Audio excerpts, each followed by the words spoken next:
আজকে আমি বানাচ্ছি হেলদি লাড্ডু। যেটা যেটা লাগছে সেটা হচ্ছে খেজুর লাগছে। আমি আগেও বানিয়েছিলাম, এটা সেকেন্ড টাইম আবার বানাচ্ছি।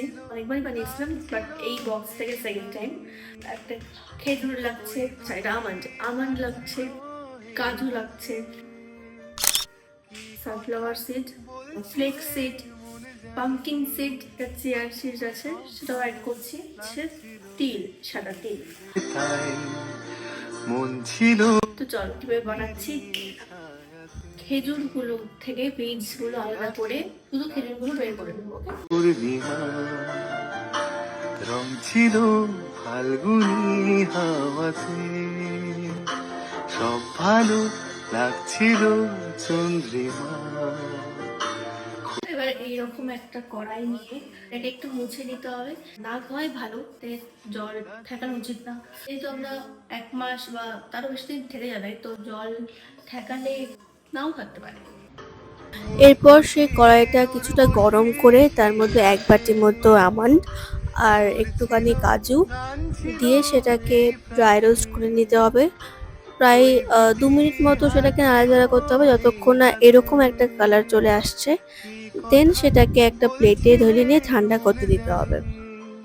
তারপরে একই রকম প্রসেস ফলো করে সিডগুলোকেও ড্রাই রোস্ট করে নিতে হবে। সবগুলো সিড একসাথে দিয়ে দিচ্ছি। ওই 3-4 মিনিট মতো এটাকেও নাড়াচাড়া করলে ঠিকঠাকভাবে ড্রাই রোস্ট হয়ে যাবে। Flakes seed, pumpkin seed, chia seed, sunflower seed সবগুলো একসাথে দিয়ে সেটাকে ভালোভাবে ড্রাই রোস্ট করে নিতে হবে। মন খুশি উর্বশী সেই রাতে। এখানে আমি সাদা তিলটাও একসাথে ড্রাই রোস্ট করে নিচ্ছি। চিয়া সিডের ক্ষেত্রে দেখা যায় যে কারো কারো অ্যালার্জি আছে চিয়া সিডে, তো সেক্ষেত্রে এখানে চিয়া সিড ব্যবহার করার কোনো দরকার নেই। চিয়া সিড ছাড়াও কিন্তু এই রেসিপিটা সুন্দরভাবে হয়ে যাবে। ভালো লাগছিল তুমি ছিলে তাই, এতক্ষণে সিডগুলো ভালোভাবে ড্রাই রোস্ট হয়ে গেছে। এবার সেম ভাবে এটাকেও আমরা একটা প্লেটে ঢেলে ঠান্ডা করতে দিয়ে দেব। ততক্ষণে আমাদের আগের যে আমন্ড আর কাজুগুলো ছিল সেটাকে ভালো করে মিক্সিতে গুঁড়ো করে নিতে হবে। আর ঠান্ডা হয়ে যাওয়া সিডগুলোকেও একইভাবে মিক্সিতে গুঁড়ো করে নিলাম। এইবারে ওই সেম প্যানটায় একটুখানি ঘি দিয়ে ভালো করে ঘিটা চারিদিকে ছড়িয়ে নিয়ে খেজুরগুলো যেগুলো ছাড়িয়ে রেখেছিলাম সবগুলো দিয়ে দেবো একসাথে। কি কথা বলছিলে মনে জানি। এটাকে 5-6 মিনিট ধরে যতক্ষণ না পর্যন্ত এরকম একটা টেক্সচার আসছে ততক্ষণ অবধি এটাকে নেড়ে যেতে হবে। যখন এরকম একটা টেক্সচার চলে আসবে এটা কমপ্লিটলি ডান।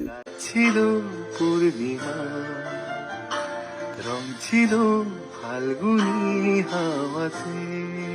যা যা দরকার ছিল সবকিছু এখানে কমপ্লিট হয়ে গেছে। আর জাস্ট এবার শুধু এটা সব কিছুকে একসাথে মিক্স করে নিতে হবে।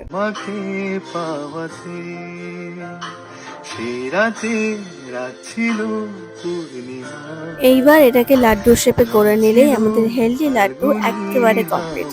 খেতে তো জাস্ট দারুণ হয়েছিল। তোমরা নিজেরাও ট্রাই করো আর কেমন লাগলো অবশ্যই জানিও।